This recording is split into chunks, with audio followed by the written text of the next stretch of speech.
Hey, I'm glad you said it right there. I didn't say that there's something else.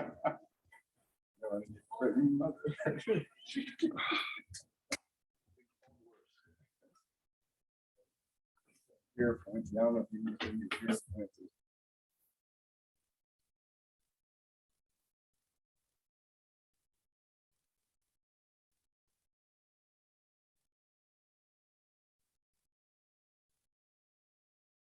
All right, good morning. This meeting is called to order. Mr. Trobman, has anyone signed up for public comment? Yes, sir. Thank you very much. Good morning, Ms. Miller. Good morning, sir. How are we today? Very well, thank you. Good. No cases to reconsider under agenda item 3. Correct, no cases. We'll consider tax liability cases under agenda item 4. There's 3 tax cases on docket 28. Yes, sir, there are 3. The first one is case number TD-22-004-0222. Commissioner Demerson, Agree with staff recommendation. Commissioner Alvarez, I agree with staff's recommendation. and Mr. Chairman. Agree with staff recommendation. The second case is TD-22-007-0122. Commissioner Demerson, Agree with staff recommendation. Commissioner Alvarez, I agree with staff's recommendation. and Mr. Chairman. Agree with staff recommendation. And the final case is TD-22-012-0422. Commissioner Demerson, Agree with staff recommendation. Commissioner Alvarez, I agree with staff's recommendation. and Mr. Chairman. Agree with staff recommendation. Thank you. We have no fair housing cases under agenda item 5. Correct. On agenda item 6, we have no wage claim cases on docket 28 pulled for additional discussion. That's correct. None pulled for additional discussion, but you should have received the wage claim short form dissent list for docket 28. I move we accept staff recommendations on the remaining wage claim cases on docket 28. I second the motion, except for those cases in which I'm dissenting as reflected on the wage claim short form dissent list for docket 28. I concur with the chairman's motion, except for the cases on which I'm dissenting as reflected in the wage claim short form dissent list for docket 28. Motion passes with the exceptions noted. Thank you. Let's move to agenda item 7 in consideration of unemployment insurance cases on docket 28. Please proceed when you're ready. The first 14 cases will be called together.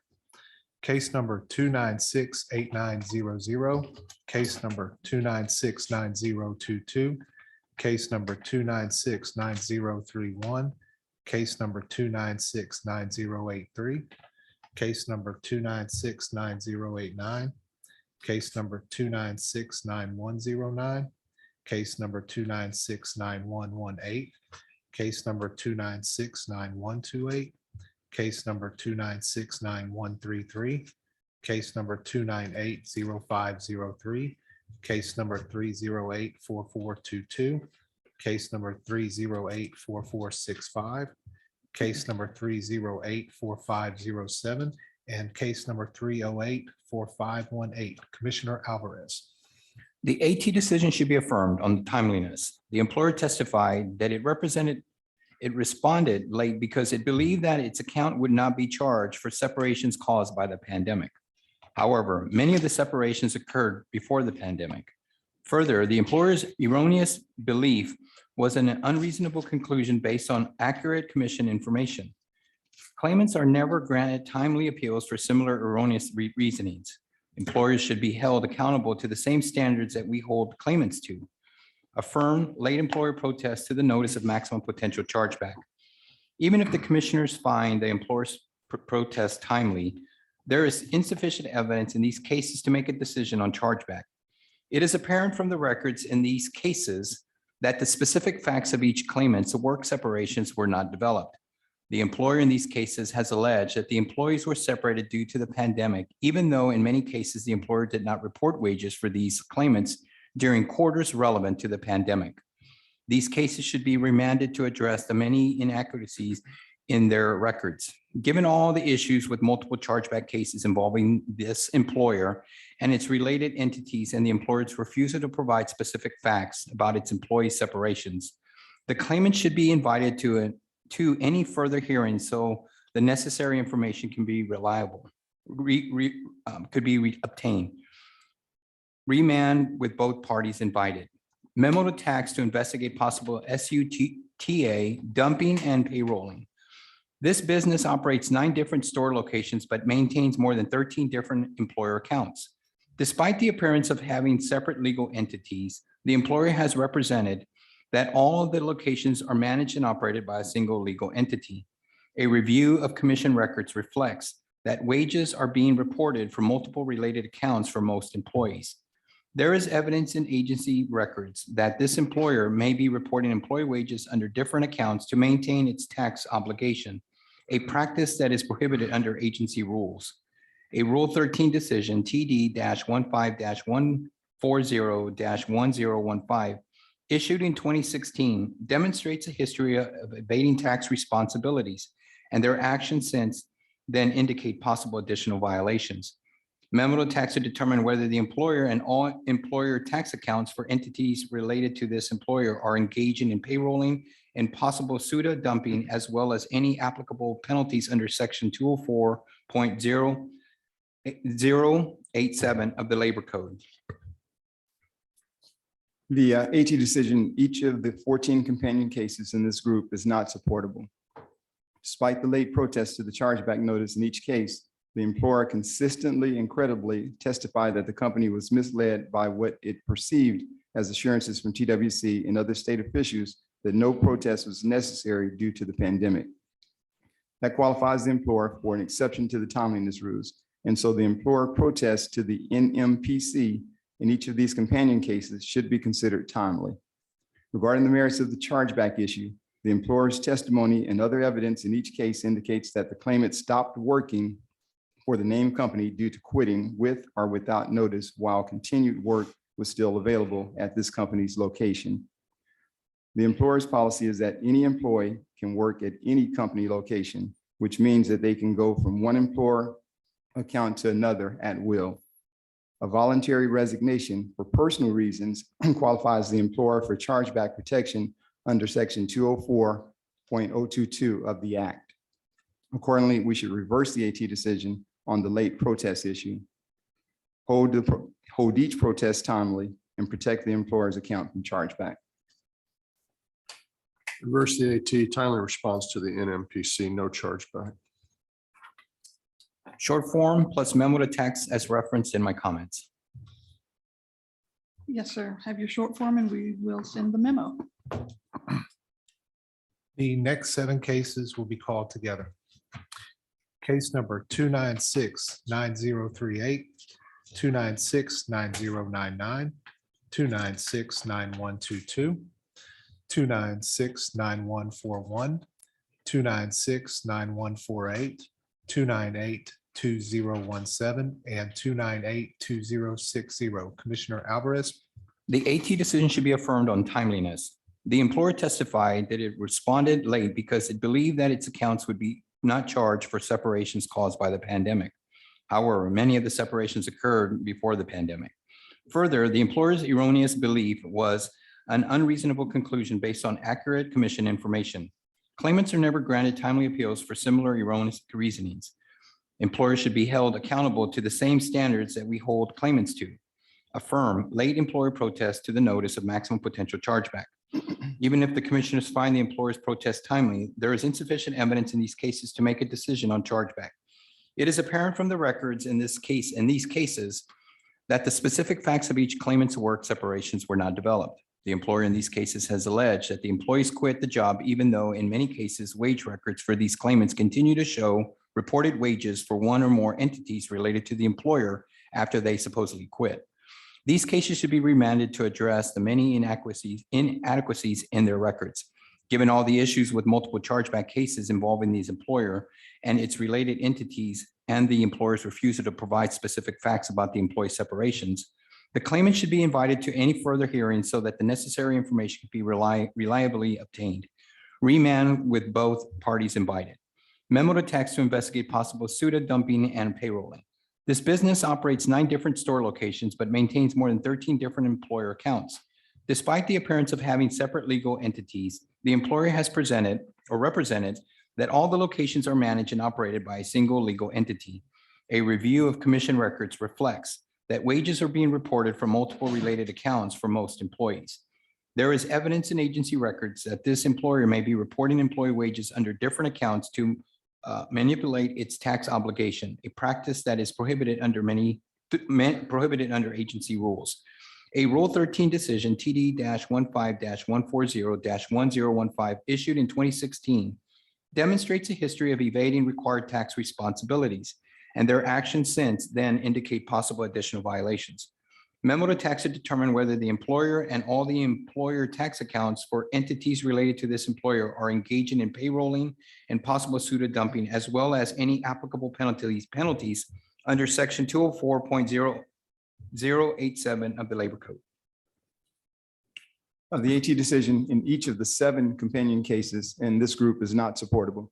Despite the protest to the chargeback notice in each case, the employer consistently and credibly testified that the company was misled by what it perceived as assurances from TWC and other state officials that no protest was necessary due to the pandemic. That qualifies the employer for an exception to the timeliness rules. And so the employer's protest to the NMPC in each of these companion cases should be considered timely.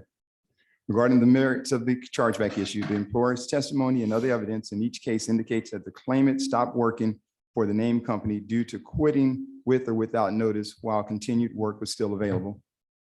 A voluntary resignation for personal reasons qualifies the employer for chargeback protection under section 204.022 of the Act. Accordingly, we should reverse the AT decision on the late protest issue, hold each protest timely, and protect the employer's account from chargeback. Reverse the AT, timely response to the NMPC, no chargeback. Short form plus memo to tax as referenced in my comments. Yes, sir. Have both of those. Case number 3084560, Commissioner Alvarez. The AT decision should be affirmed on timeliness. The employer testified that it responded late because it believed that the account would not be charged for separations caused by the pandemic. However, the separation in this case occurred before the pandemic. Further, the employer's erroneous belief was an unreasonable conclusion based on accurate commission information. Claimants are never granted timely appeals for similar erroneous reasonings. Employers should be held accountable to the same standards that we hold claimants to. Affirm late employer protest to the notice of maximum potential chargeback. Even if the commissioners find that the employer's protest timely, there is insufficient evidence make a decision in this case on chargeback. It is apparent from the record in this case that the specific facts of the claimant's work separations were not developed. The employer has alleged that the claimant quit to move to Houston. However, wage records for this claimant continue to show reported wages for one or more entities related to the employer after the claimant supposedly quit to move. The case should be remanded to address many of the inadequacies in this record. Given all the issues with multiple chargeback cases involving this employer and its related entities and the employer's refusal to provide specific facts about its employee separations, the claimant should be invited to any further hearing so that necessary information can be reliably obtained. Remand with both parties invited.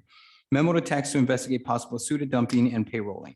This business operates 9 different store locations, but maintains more than 13 different employer accounts. Despite the appearance of having separate legal entities, the employer has represented that all of the locations are managed and operated by a single entity. A review of commission records reflects that wages are being reported for multiple related accounts for most employees. There is evidence in agency records that this employer may be reporting employee wages under different accounts to manipulate its tax obligation, a practice that is prohibited under agency rules. A Rule 13 decision, TD-15-140-1015, issued in 2016 demonstrates a history of evading required tax responsibilities, and their actions since then indicate possible additional violations. Memo to tax to determine whether the employer and all the employer tax accounts for entities related to this employer are engaging in payrolling and possible pseudo dumping, as well as any applicable penalties under section 204.087 of the Labor Code. The AT decision, once again, is not supportable. Despite the late protest to the chargeback notice, the employer consistently and credibly testified that the company was misled by what it perceived as assurances from TWC and other state officials that no protest was necessary due to the pandemic. That qualifies the employer for an exception to the timeliness rules, and so the employer's protest to the NMPC should be considered timely. Regarding the merits of the chargeback issue, the employer's testimony and other evidence indicates that the claimant stopped working for the named company due to quitting with notice while continued work was still available at this company's location in order to move to another city.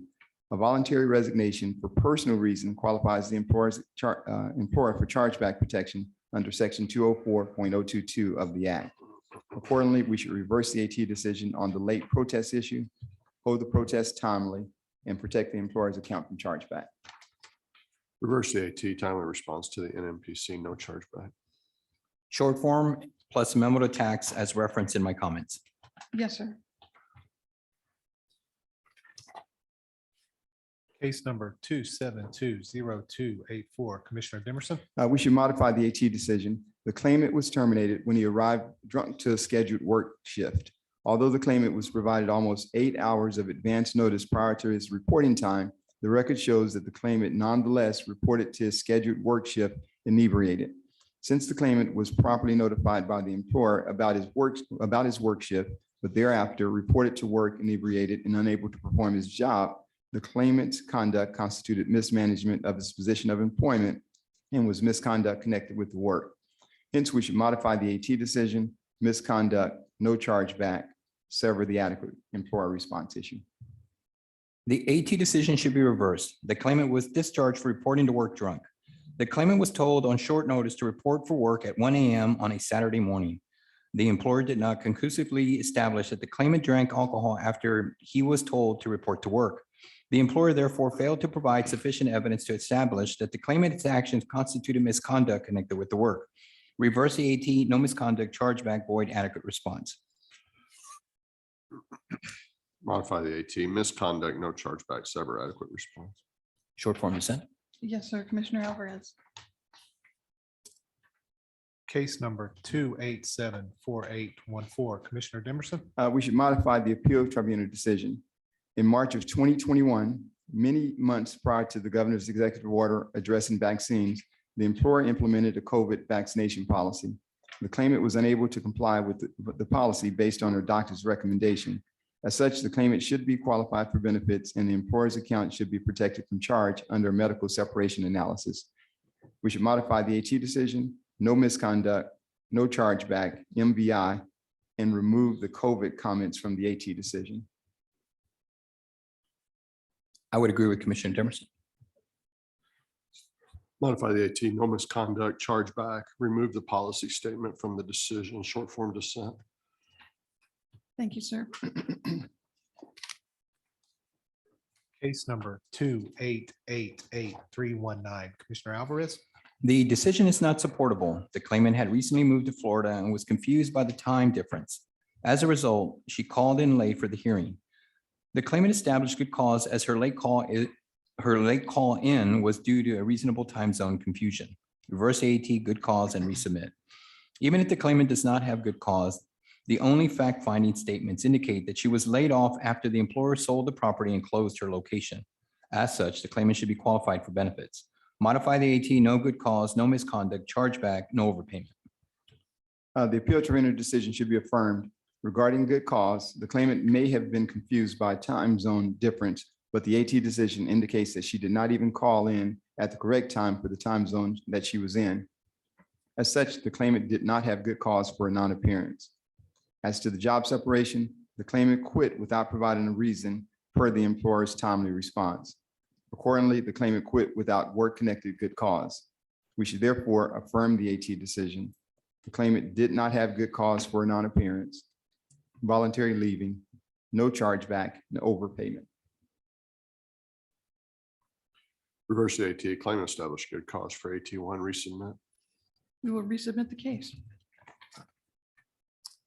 Case number 2917197, Commissioner Dimerson. We should affirm the AT decision. First, I do not contest the good cause issue.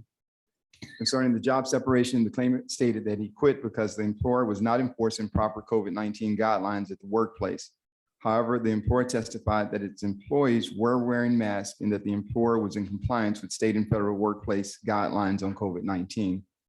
Finally, the records show that the claimant failed to address his concerns or attempt to remedy any job-related concerns prior to his separation.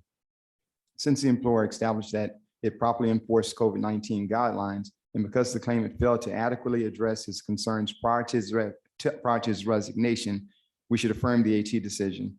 The claimant had good cause for missing the AT1 hearing, voluntary leaving, no chargeback. The AT decision should be affirmed. The claimant had good cause for his non-appearance at the AT1 hearing because he did not receive the notice of the telephone hearing. On the separation, the claimant quit because the employer improperly subtracted PTO leave from his balance and because the employer refused to properly enforce COVID restrictions within the office. The claimant complained about both issues numerous times with no results. The claimant's resignation after making a reasonable effort to resolve his legitimate complaints was with good cause connected with the work. Affirm the AT good cause for the non-appearance at the AT1, no voluntary leaving chargeback. Affirm the AT claim established good cause for AT1 voluntary leaving, no chargeback. The majority vote is that the claimant has achieved good cause. Voluntary leaving, no chargeback.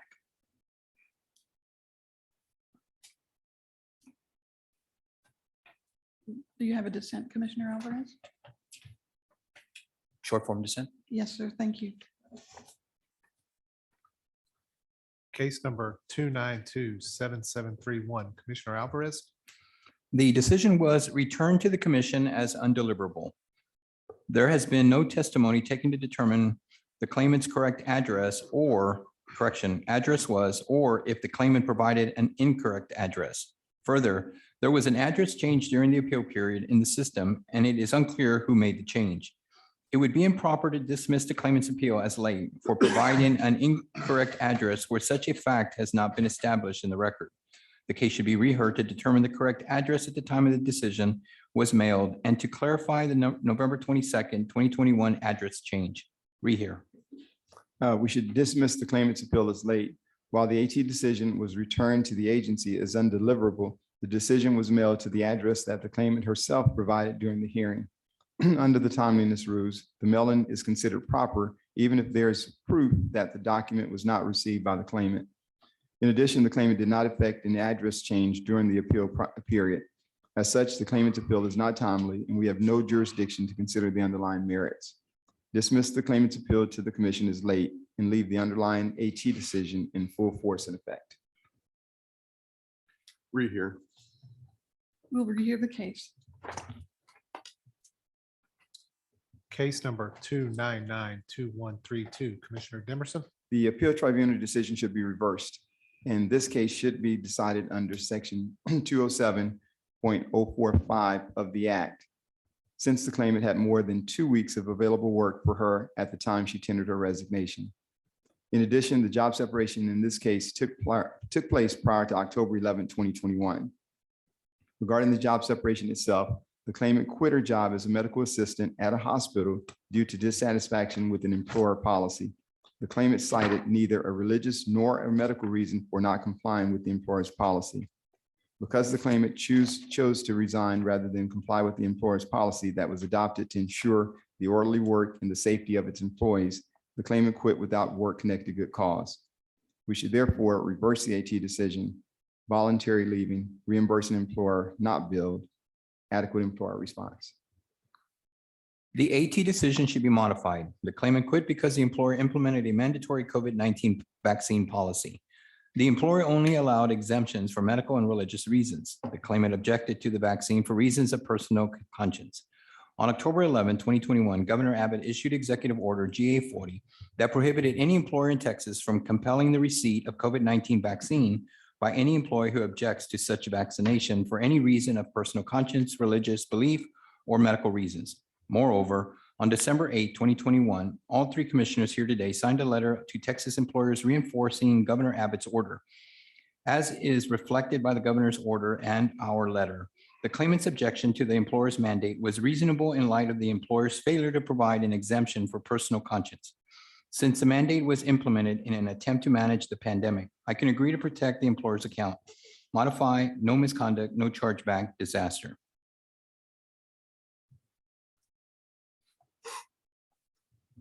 Reverse the AT misconduct, reimbursing employer not billed, adequate employer response. We have a majority vote that the claimant will be disqualified. But Chair, I would agree with the chairman's vote. thank you, sir. Thank you. Short form dissent. Yes, sir. Commissioner Alvarez.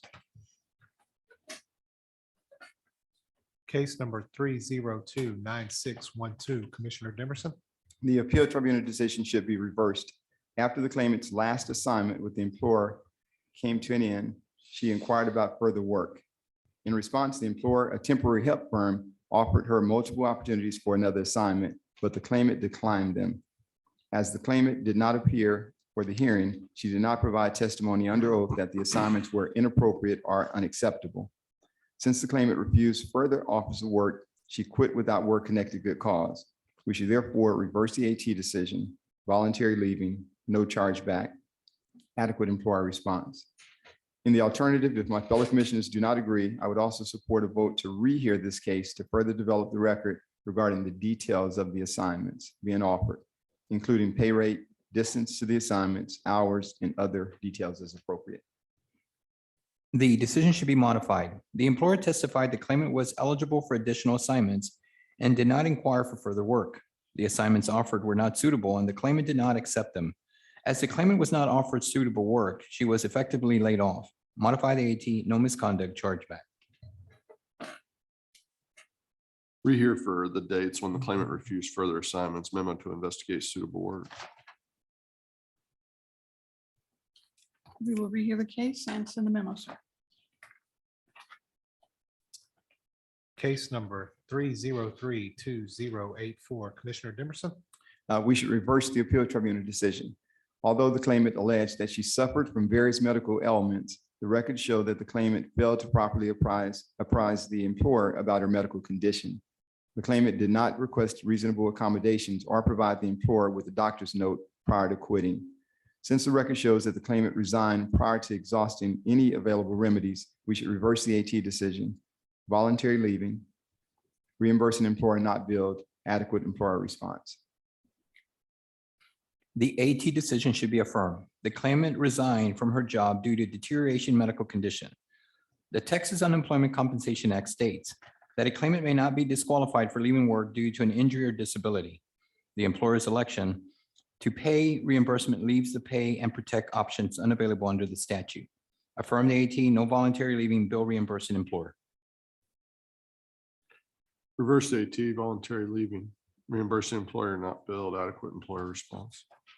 Short form dissent. Yes, sir, Commissioner Alvarez. Case number 3036648, Commissioner Alvarez. The motion for rehearing should be granted. The claimant's motion alleges that she received the AT decision on the last day of the appeal period. The agency's practice is to hold a rehearing on the issue of timeliness in cases when a party files a late appeal that includes an allegation of late or non-delivery of an agency mailing. Because of her allegation of late receipt of an AT decision, this claimant deserves a hearing on the timeliness of her appeal. Grant the motion for rehearing. Since the claimant failed to satisfy the three requirements for a motion for rehearing, we should deny the claimant's motion. Grant the motion for rehearing. Thank you. Case number 3082152, Commissioner Alvarez. The decision is not supportable. The claimant was discharged for allegedly violating the employer's workplace violence policy.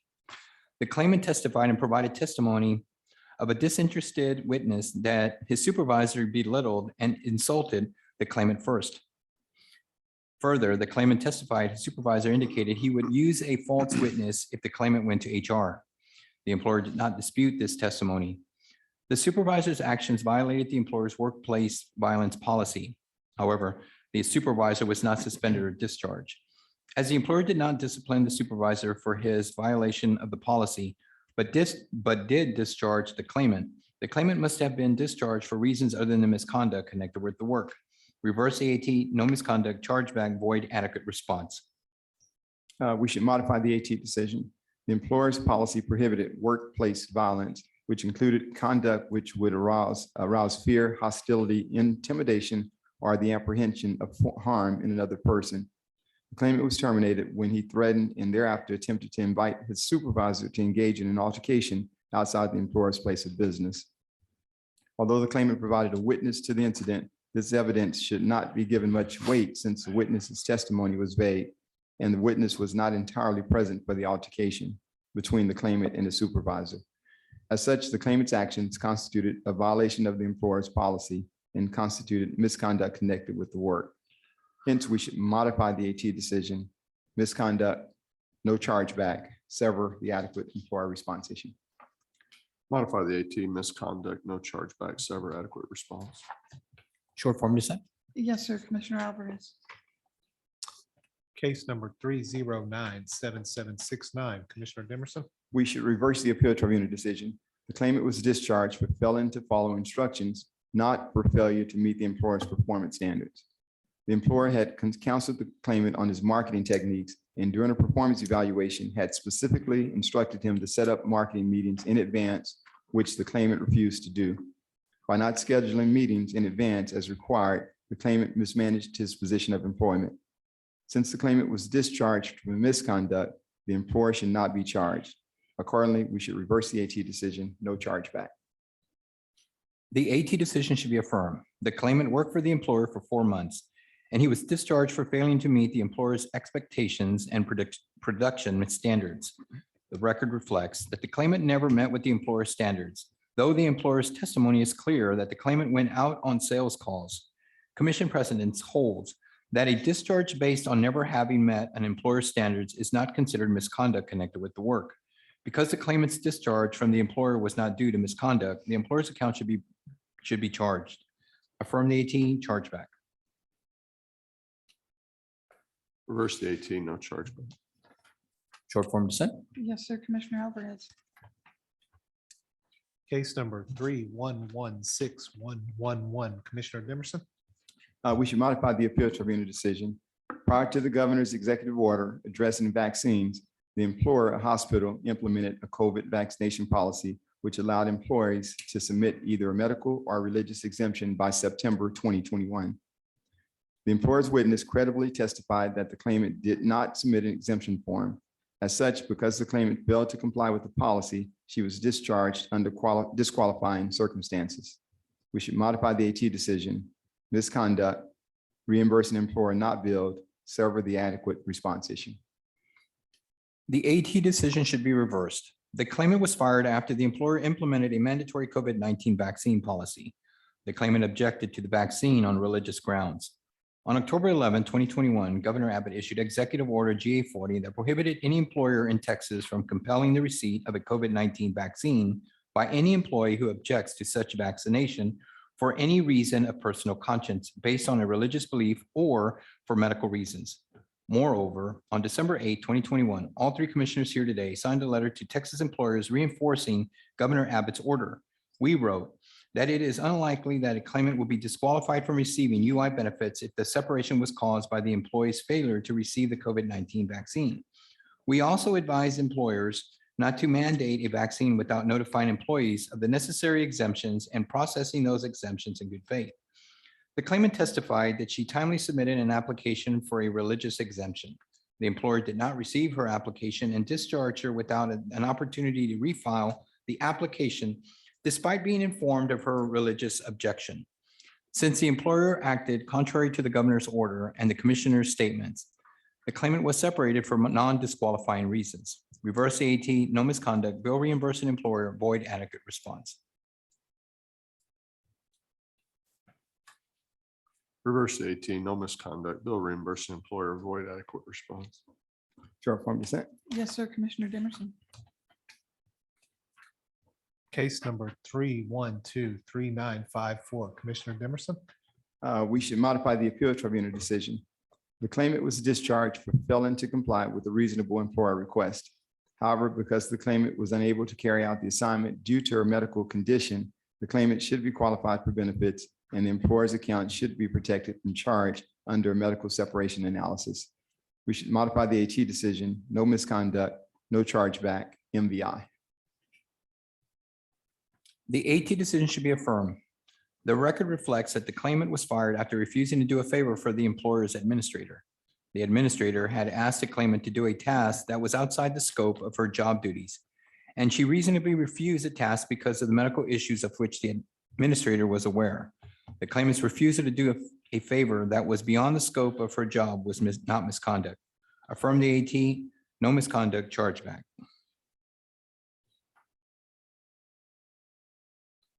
From the AT, no misconduct, chargeback. Short form dissent. Yes, sir, Commissioner Dimerson. Case number 3162262, Commissioner Alvarez. The AT decision should be reversed. The claimant in this case stopped working because she was infected with the COVID-19 on January 23rd, 2022. He kept the employer informed of his situation and was told to see a doctor. The claimant then notified the employer that he had a doctor's appointment scheduled for February 14, 2022, which was the earliest available appointment. In response, he was told that he would be discharged if he did not show up for work on January 31st, 2022. Knowing that he would not be able to attend work by then, the claimant resigned. The claimant was effectively discharged by the employer for his absence from work due to COVID-19. He should not be disqualified, and the employer's account should be protected from chargeback. Modify the AT, no misconduct, no chargeback due to disaster. We should affirm the appeal to enter decision.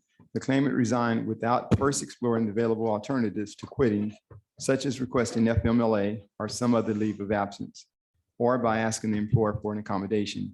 As such, the claimant did not take adequate steps to protect his job and quit without good cause connected with work. We should affirm the AT decision, voluntary leaving, no chargeback.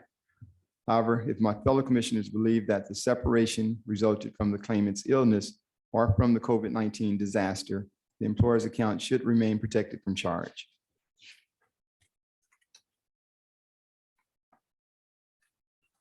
Affirm the AT, voluntary leaving, no chargeback.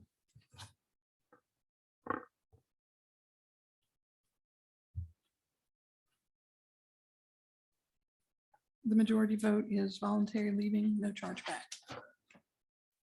Ms. Miller, I'll short form dissent. Yes, sir, Commissioner Alvarez. And that was the last UI case pulled for additional discussion on docket 28. You should have received the UI short form dissent list for docket 28. I'll move we accept staff recommendations on the remaining UI cases on docket 28. I second the motion, except for those cases in which I'm dissenting as reflected on UI short form dissent list for docket 28. I concur with the chairman's motion, except for the cases on which I'm dissenting as reflected in the UI short form dissent list for docket 28. Motion passes with the exceptions noted. Thank you. Thank you. We'll take a short break.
This is agenda item 8, appointment of the PPD Advisory Council.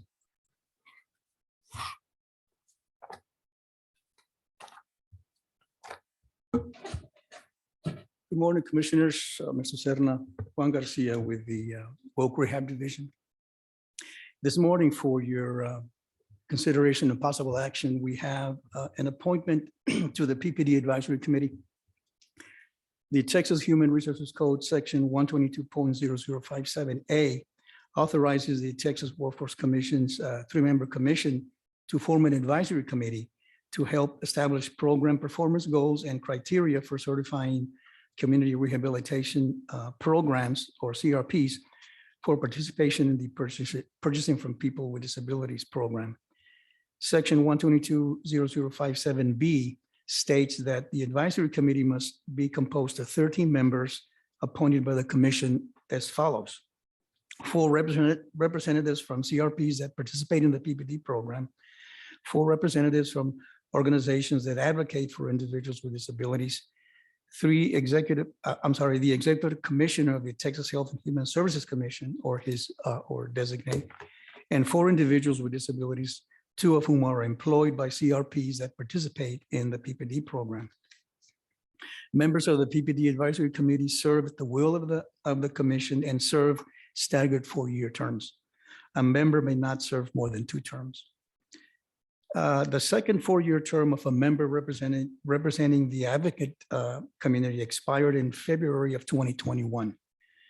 Recruitment efforts for candidates to fill the vacancy resulted in the following single application.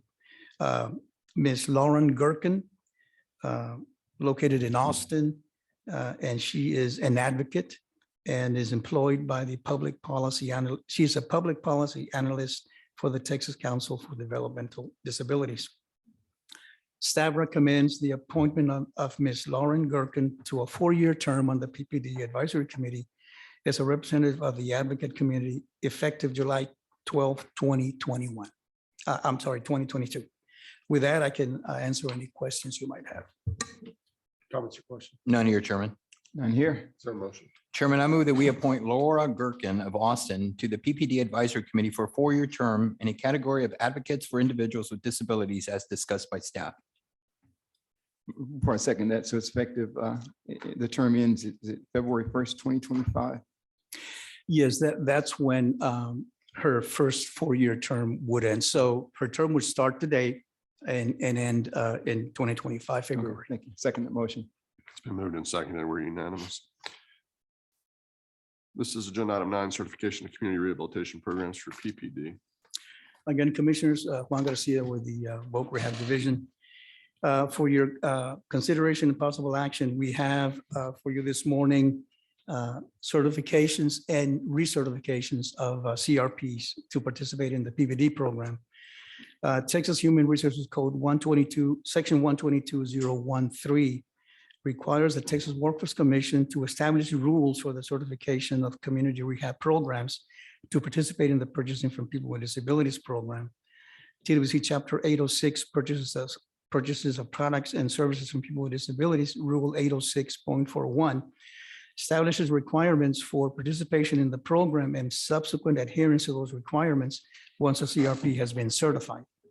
A CRP must reapply every 3 years before the expiration date listed on its certification in order to continue participating in the program. PPD staff reviews each completed application and all required documentation, and once the materials are deemed acceptable, are presented to presents the application to the three-member commission for approval. Today, the PPD program has reviewed the application of 2 new CRPs seeking certification and 3 CRPs seeking to continue participating in the program through recertification. All CRPs seeking certification and recertification will pay or currently pay minimum wage or higher. The new certifications are as follows. We have a Launch Point Community Development Center in Houston. We have the United Resources Group also in Houston. And in terms of recertification, we have 3. We have Goodwill Industries of Northeast Texas in Sherman, Equip Enterprises in San Antonio, and Central Texas ARC in Mejia. Staff recommends the certification of 2 new CRPs and 3 recertification and the recertification of 3 existing CRPs for participation in the PPD program. With that, I can answer any questions you might have. Comments or questions? None here, Chairman. None. Is there a motion? I move that we approve certifications of the 2 new CRPs and approve the recertification of the 3 existing CRPs to participate in the Purchasing from Peoples with the Disability program as recommended by staff. A second motion. It's been moved and seconded and we're unanimous. Thank you. So thank you. This is agenda item 10, modification of 3rd tranche of 2022 child care relief funds. Good morning, Chairman, Commissioners. Reagan Miller with the Child Care and Early Learning Division. This morning for your consideration is a modification to the eligibility parameters for the 2022 child care relief funds. Eligibility for these funds included a requirement to be licensed by Child Care Regulation no later than February 28, 2022, as well as a requirement that providers commit to remaining open through May of 2023. We have identified several providers who underwent ownership changes, and during the ownership transition, Child Care Regulation was allowing these programs to operate under the old permit pending the issuance of their new permit.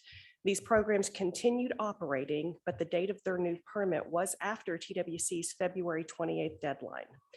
As this funding was intended to help stabilize existing childcare providers, staff recommends that the commission allow providers who were undergoing a change in ownership, as described in the discussion paper, to apply for 2022 child care relief funding.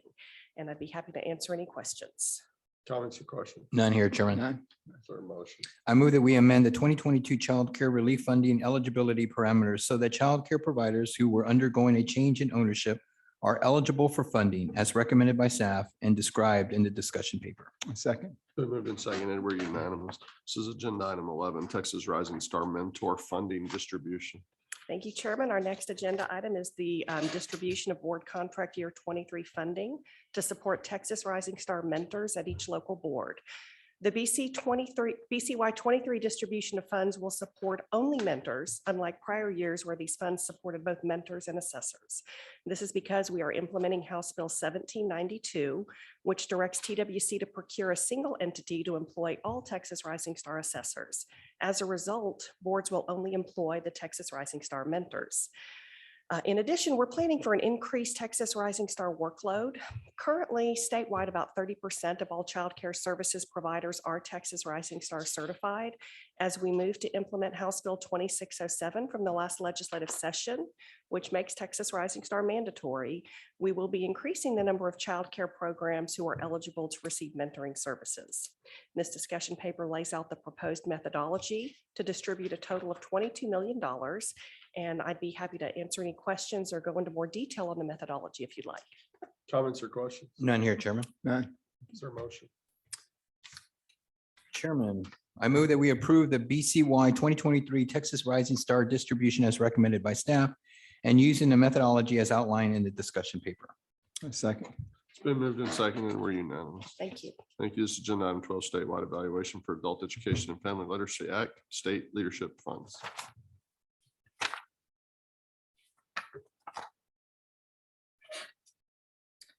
Good morning, Chairman, Commissioners. Mr. Serna, for the record, Mahalia Baldini with the Workforce Development Division.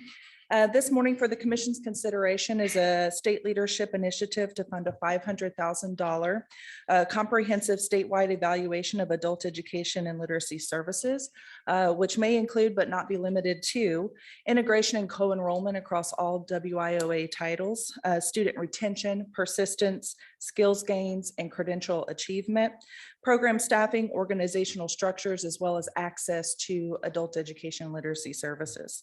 Staff are proposing the use of fiscal year 2023 AEL state leadership funds for this initiative as outlined in your notebook materials. And I'm happy to answer any questions that you may have. Comments or questions? None here, Chairman. None. Thank you. Is there a motion? Chairman, I move that we approve funding for a statewide evaluation of AEL services with $500,000 of fiscal year 2023 AEL state leadership funds as discussed by staff. Second. Been moved and seconded and we're unanimous. This is agenda item 13, AEL content standards addressing digital literacy. Good morning again. For the record, Mahalia Baldini with Adult Education and Literacy Workforce Development Division. For the Commission's consideration, also another state leadership project initiative, which is a $200,000 initiative that will serve two purposes. First, to enhance the current adult education and literacy content standards to include digital literacy competencies. And secondly, to provide training to instructors on the use of those new standards. Staff are proposing using the fiscal year 2023 AEL state leadership funds for this by amending the Distance Education Professional Development Center as described in your notebook materials. And I'm happy to answer any questions. Comments or questions? None here. None. Is there a motion? Chairman, I move that we approve amending the Distance Education Professional Development Contract for $200,000 with fiscal year 2023 AEL statewide leadership funds to enhance AEL content standards with digital literacy competencies and provide training to instructors on these standards as discussed by staff. Second. Been moved and seconded. We're unanimous. Thank you.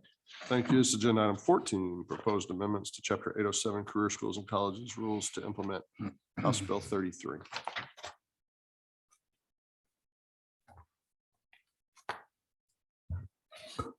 Good morning, Chairman Daniel, Commissioner Alvarez, Commissioner Demerson, and Mr. Serna. For the record, I'm Carrie Ballas with the Workforce Development Division. On February 8th, the Commission approved the policy concept on TWC rules in Chapter 807, career schools and colleges. The policy concept was posted online for a 3-week comment period and no comments were received. Today's proposed rules for Chapter 807 are to implement House Bill 33 from the 87th regular session, which relates to measures to facilitate the award of post-secondary course credit leading to workforce credentialing based on military experience, education, and training, and to amend Chapter 807 to clarify language, remove redundant language, and streamline TWC processes. Staff seeks approval on the proposed amendments to 40 TAC Chapter 807 for publication in the Texas Register for a 30-day public comment period. I'm available to answer any questions you may have. Comments or questions? None here. None. Is there a motion? Chairman, I move that we approve the proposed rule for Chapter 807 career schools and colleges and post to the Texas Register for public comment. Second. It's been moved and seconded. We're unanimous. Thank you. So agenda item 15, board nominations.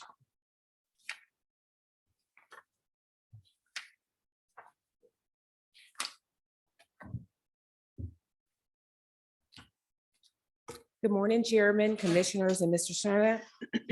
For the record, Cherie Dudley with the Workforce Development Division. Today, for your consideration, we have Workforce Board nominations for Cameron County, North Texas, Central Texas, Permian Basin, and Southeast Texas.